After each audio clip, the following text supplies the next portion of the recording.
Welcome, back, I guess, to Lost Dimension? Last time, we, well, defeated the End and saved the world. Or did we? From the looks of things, we only saved one world, but doomed another to destruction and were none the wiser. Hopefully, things go better this time. Now, not entirely sure how you do, this New Game Plus thing. I'm just recording this just, right, so I still have energy, and if I load this save data... I wonder if this is like the New Game, how New Game Plus works. I'm not entirely sure, so... Okay, yeah, so traders will change every playthrough. Yesterday's allies may be tomorrow's enemies. I already know that, since that was a big selling point of the game. But yeah, they're reminding me. Okay, we have the opening cutscene again. Now faces. Okay, let's just skip that because we've already seen it. And we're back in the Destroyed City. I'm not skipping this for the moment because I want to see if anything's different, but chances are nothing really is. I won't be showing anything that's, like, completely unchanged. Where is this?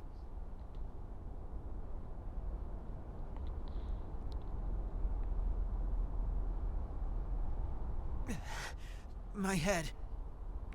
Oh, that's interesting. That's the exact same voice clip that he uses when his sanity is low. Didn't notice that in the first playthrough, obviously. What? And more people from another dimension who are jealous of our existence.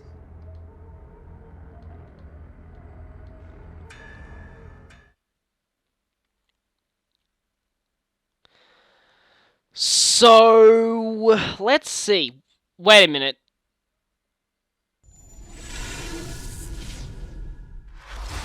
Was that scene longer originally? I forget.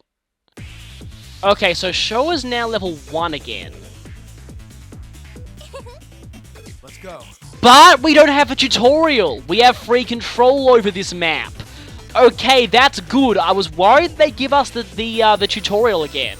Now let's see. Okay, so we lost all of our gift abilities.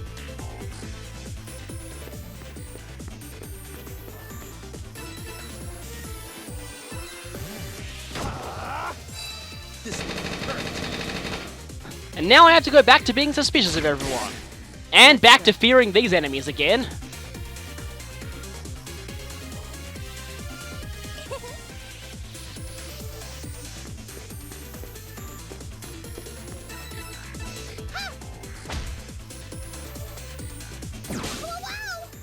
Let's go. Are you ready? Hope I get to use George more in this run. Leave it to me. Take this. Good.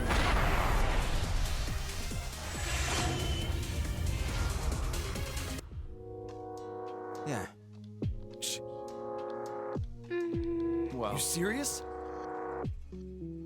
Then you're right. Okay, we have this again. Do we even get ranked in that first mission on the second playthrough, or do we? And do we even get? Guessing we don't get visions. Okay, yeah, back to that scene again.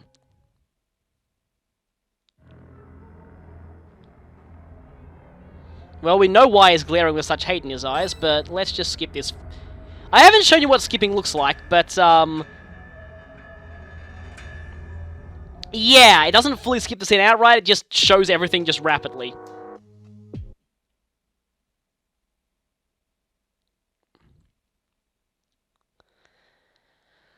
Alright, now I can hopefully show what changes on a New Game Plus. Well, we know who we're focusing our conversations on this time. Obviously, mostly on George and Sojiro, who we didn't really get raised up at all before. Damn. Yes. We've already seen this one, so no need to view it again. And then Sojiro. Huh? Well.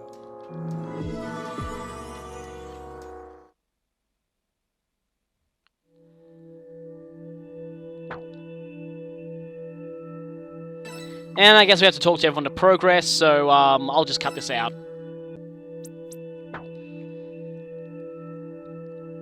Okay, now we can see if anything's changed in a New Game Plus.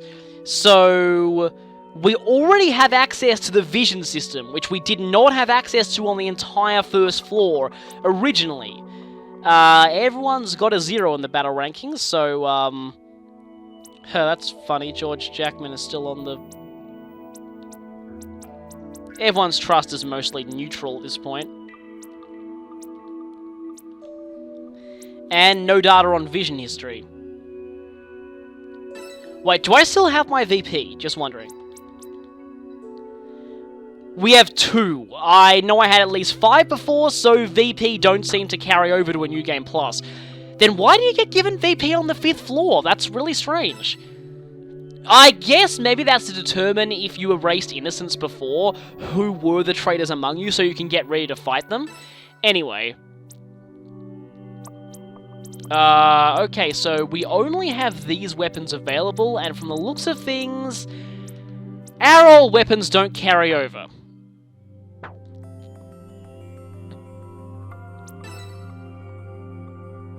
If we go ahead and check equipment, yeah, we've still got our early game stuff. Our equipment hasn't carried over, but our completed bonds have. But if we go to gifts... Oh, I see. So Showa has 22 gift experience. Everyone does. Oh, everyone does. That means that I can develop the people who I didn't get a chance to develop before. That's useful. So from the looks of things, we all have, I think, the same amount of gift experience that we had at the end of the last playthrough. So, if we, for example, went ahead and... we don't have any fate material, but if we did this, for example... We got lock on...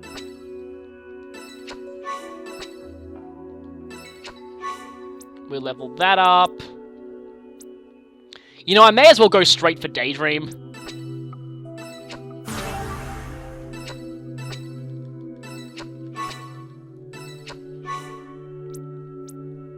I wonder something, though.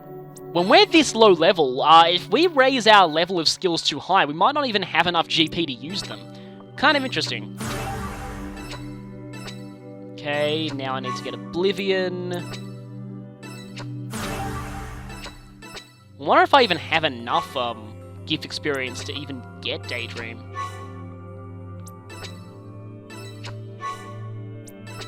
Okay, I now have Oblivion. I need level 5 Oblivion to get Daydream.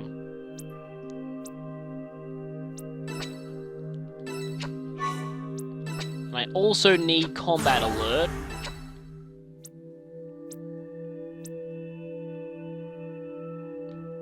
Yeah, I don't think we have enough gift experience to get Daydream. Oh well, we can at least almost get it.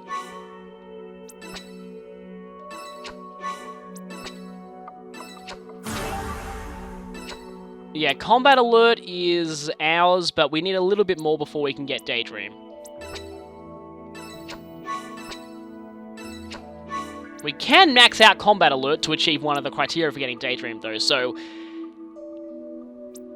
Yeah, I think we're kind of around a similar point that we were last playthrough, and then everyone else has...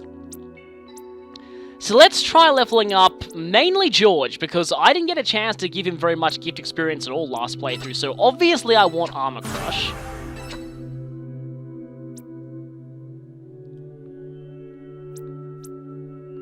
I actually want Disarm Trap, because without that, we couldn't really do anything with Trap Chest in the entire last playthrough. So if Mind Eye is level 2, we can get Analyze Machine, which actually would be very useful considering there are a lot of mech-type targets in this game. Disarm Trap, which only has 1 level to it, for obvious reasons. Increases the effectiveness of items sounds useful. But let's level this up to 2, and I guess Analyze Machine up, so I can get Zantetsu. Attack with a chance to instantly kill mech-type enemies. Chance increases with more analysis. Interesting. Because by the time you stacked up enough analysis on a boss, then you probably would have killed them anyway, so it's not like that's much of an issue. Yeah, his skill setup is kind of weird, because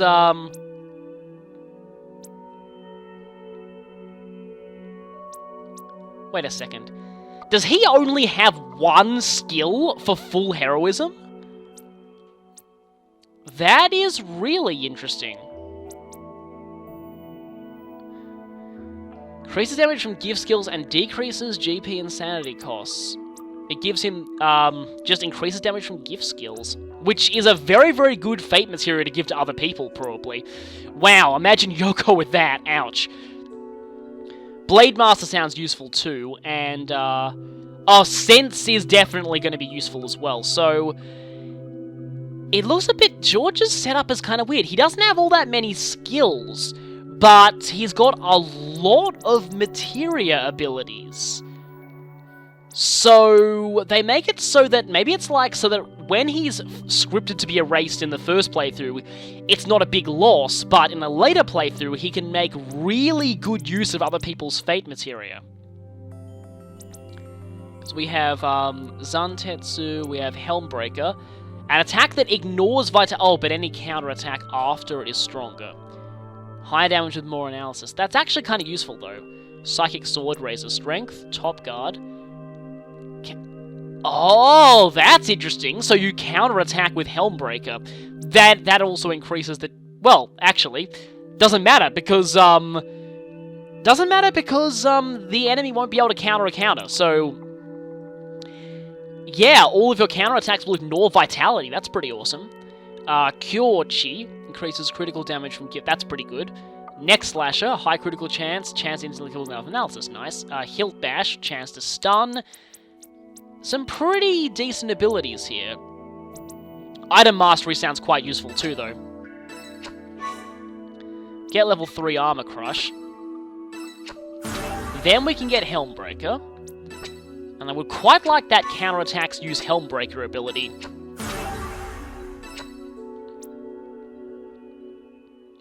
And every level for Helmbreaker gets us access to another one of these. In fact, can we potentially learn almost all of his skills now? We might actually be able to. Because if I level up Helmbreaker to 5... Yeah, that's a Blade Master skill. So level 5 Helmbreaker. Then we can get Psychic Sword. Cure Chi. Neck Slasher. And Hilt Bash. My justice is evolving! And that gives him Blade Master because his justice has evolved. And that's probably the most useful of his 3 mastery abilities to learn. What are these though? Hollow Cut requires G-Force. Okay. I know G-Force is quite late into Nagi's skill branch, but that is ridiculous. Always hit and no counters on all of his attacks? That's crazy. God Hand, chance to reduce damage to 0 and reflect it back on the attacker. Wow. Final Slice with greater accuracy per analysis. Okay. Hyperdrive. Thunder Shave. That might bind. Again, more analysis increases the chance. Stygian Strike. Sleep. Interesting. Phantom Blade, which requires rewrite. Okay, so everything can cause confusion or charm for 5 turns. Cursed Brand. Melee attacks might poison. That's pretty cool. Infinite Strike. Melee damage to target, higher damage... Okay, well, yeah. And then Frozen Chop. Attack that might seal. All of these are really good, so... George is quite interesting in that it's like they set things up to be that, you know, when he's the trader, he doesn't actually get very many skills, but if he survives until the end, oh boy, he inherits the will of everyone else and he gets insanely good. Crusader sounds like a really good thing to get too, but I don't have anywhere near enough. Well, I have enough GP to pretty much almost get it, but at the moment, I'd rather I'm wondering... No, okay. If we have all this GP... I'm pretty sure that we still earn GP for...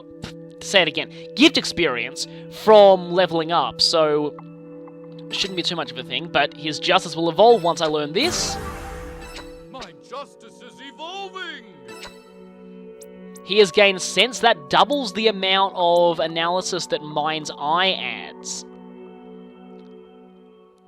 Oh, and that still does a melee attack as well, so that's kind of useful. In fact, I can actually max out Mind's Eye if I want. Wait a second. Me upgrading this didn't increase its power. It just increased its GP cost. Unless it actually increases the effect of the higher damage with more analysis, or if it adds more analysis. Kind of interesting. Again, it's like a Modot-like system. And yes, that character's official name will always be Modot to me.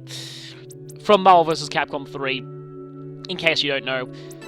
Supposed to be mental organism designed only for killing, but to the fans, he is mental organism designed only for trolling. Now, I actually want to see if I can level up some of his status attacks, some of Sojiro's status attacks, because I never had a chance to get much of them in the last playthrough. So that... Check out HP regen and greatly increases healing power, okay. So they're similar to Yoko's status attacks, but they're kind of more melee. Has a chance to inflict sleep. Power 1. My guess is it has a very high chance to inflict sleep, or it would not be worth it at all. Oh, Pandemic sounds pretty cool. Spread target status... Oh, okay. That's everything in side effects. Your attacks have a lot... Okay, so every single attack that he does has a chance of inflicting a status, but that spread status effects to other nearby enemies is a really cool concept. I'm surprised more RPGs and strategy games don't have something like this. That's actually kind of a cool effect. Now I could either go for, adaptation, which is increases your resistance to status ailments. Okay, that can give poison. Antibody surge. Oh, hey, that's, again, shed skin from Pokemon, basically. Cell mutation's kind of cool. Miasma Spark.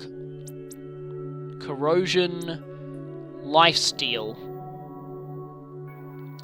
Or should I just get more healing? Because I would like mass renewal.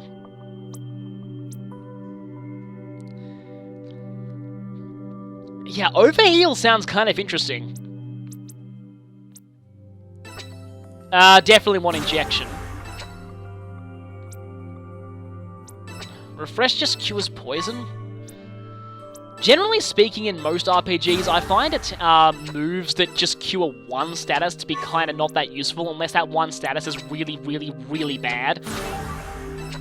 Like, I mean, stone curing stuff in Final Fantasy, because stone has a tendency to be incredibly bad.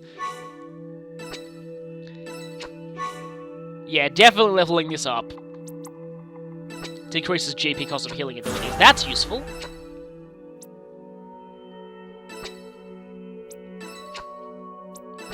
Well, the GP cost of that goes up a lot the more that it's increased.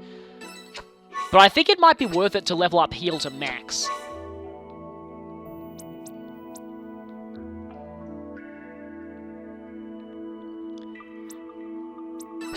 Okay, do I have enough to get to max out his healing tree?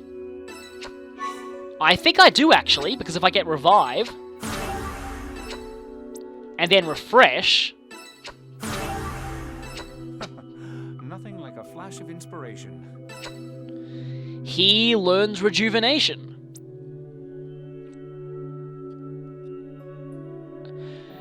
Healing everyone, that's useful.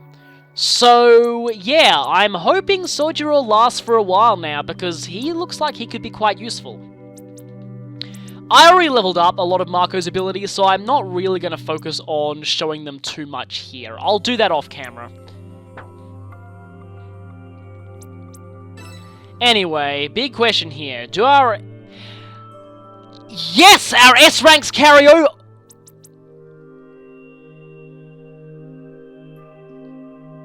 Now, that's unexpected.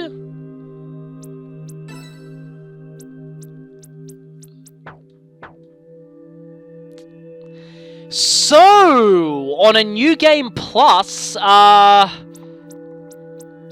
I'm so glad that your S ranks carry over. That makes things so much easier.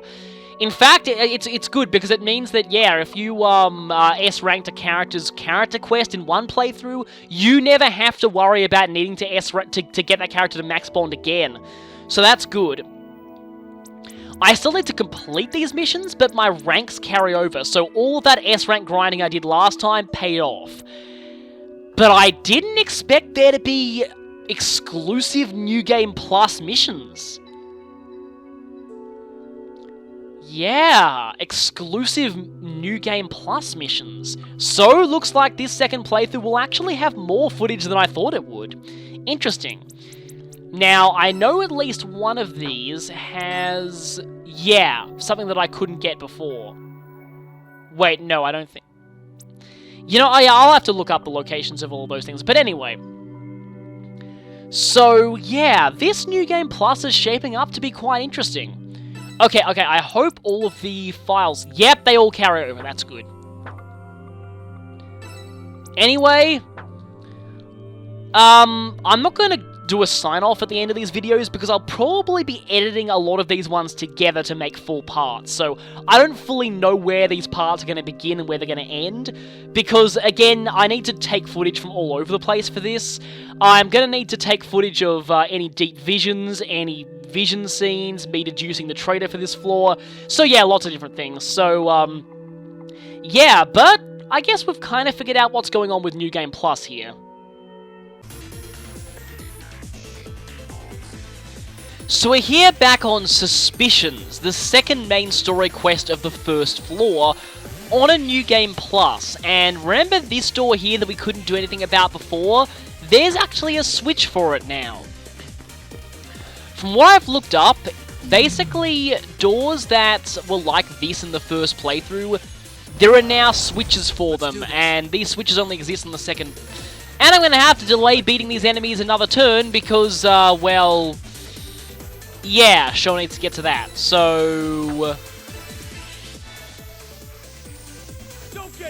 now that I realise it, there actually isn't an easy end turn option in this game. Let's do this. Okay, so now I can go and get the file. And this gives us the End's Diary 1.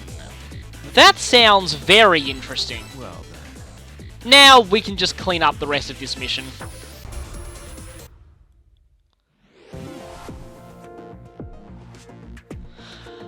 Okay, so it looks as though you don't actually get that cutscene that involves Sho getting a vision of, yeah, getting a vision of George threatening Yoko, so that makes sense. And we still get gift experience for leveling up, so that's good to know. Now, let's check this. What are you saying? Who gives a rat's I wanna ass? save the world. This isn't the time to be joking. Uh-oh. That could be a problem.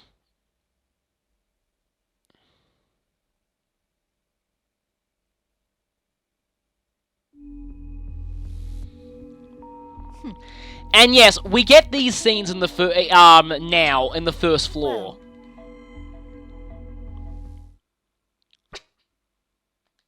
And due to him not going down last chapter, suddenly all the suspicions focused on her. Now, why I said that might not have been good about that vision there, so currently I've used both possible parties that I could use. So I used one that contained George, Marco, and Sojiro, and it got 2 voices. Then I used all the rest, and I only got 1 voice. That's worrying. That means there's more of a chance of one of these 3 being it for the first floor, and I really hope it's not, because if that's the case, yeah, this is going to be kind of bad. And, well, Sho's back to leading battle rankings again. Sojiro was at the top for a little while. And trust levels are fairly low all round. And again, this, as tempting as it is to try and use vision points to clear all 3 of these, I really don't want to discover something, well, bad.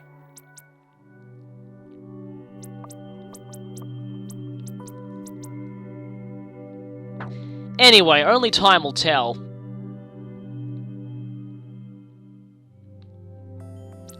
Don't think I really need to show using gift experience for the second playthrough, and conversations, well, we got a couple of those, but really I'm only focusing on Sojiro and basically all 3 that I haven't maxed out my bonds with yet.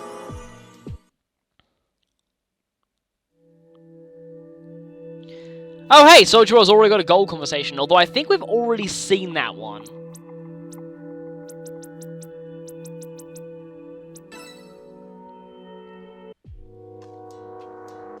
You're right.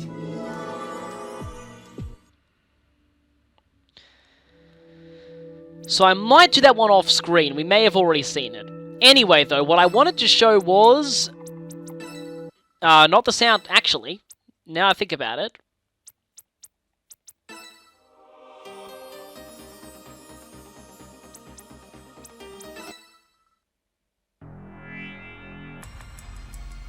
Oh, that's the main theme! Yeah, that's what that main theme in the credits was. There's one more song that we haven't heard yet.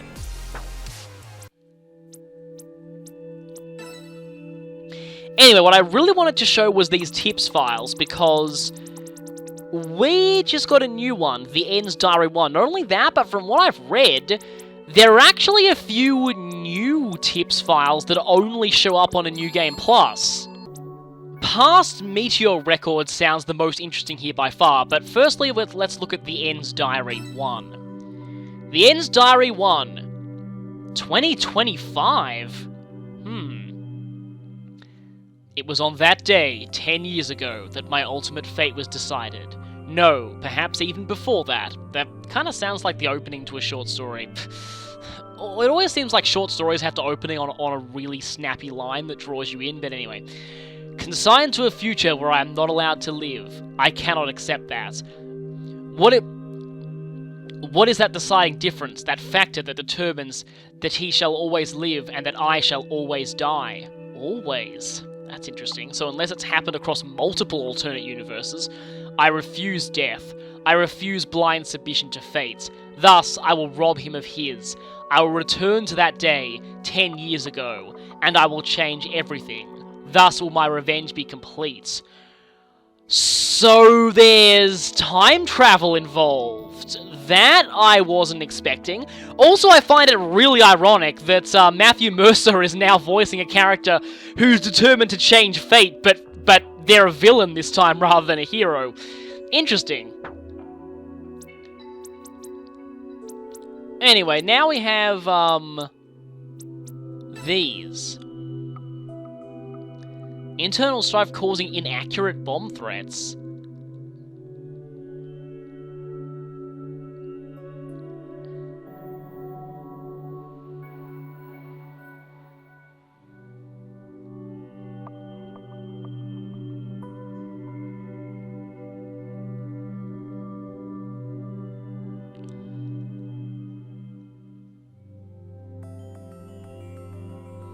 Oh, so he's pulling a Joker from, The Dark Knight and attacking the place that he doesn't claim to be attacking.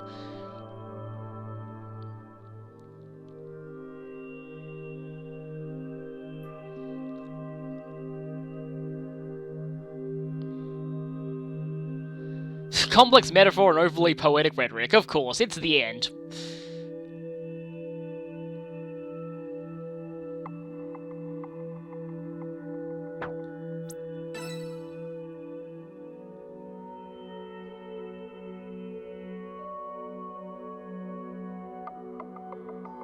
This looks like it's fairly similar to the other one.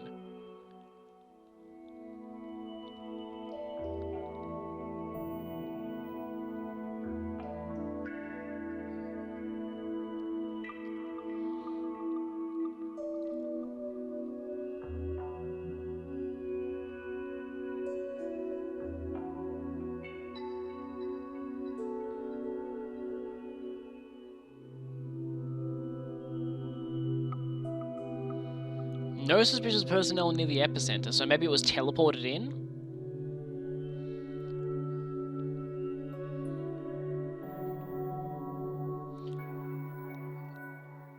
Yeah, well, for the end it is possible.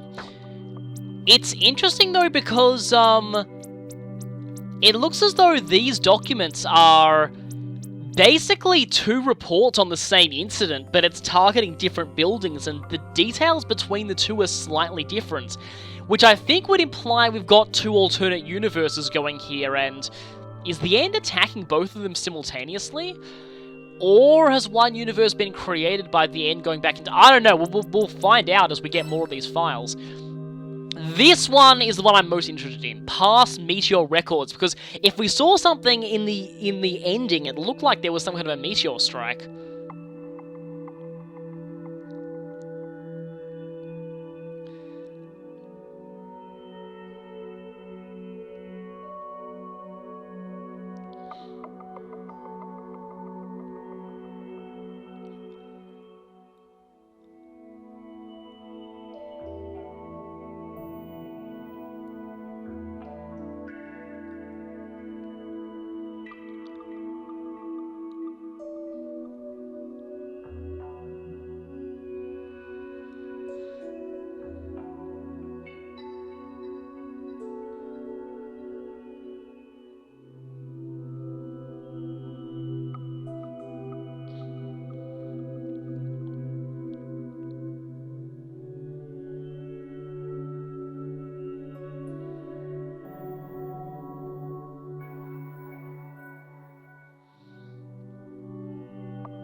You know, I think I remember that one. Are these all real meteor events? Interesting. Because I think I vaguely remember that one, the one that broke into pieces and there was a meteor shower. So that didn't reveal too much new at this point, but yes, there is a Fate Materia file 2 of 2, and another file there. As for the ones that we're missing here, we're missing a couple of the ones you get for character quests. There's one document you get for completing all character quests. And there are 3 documents that we find in the New Game Plus exclusive missions, and 3 more fragments of the End's diary. So that's what we're looking for in this run.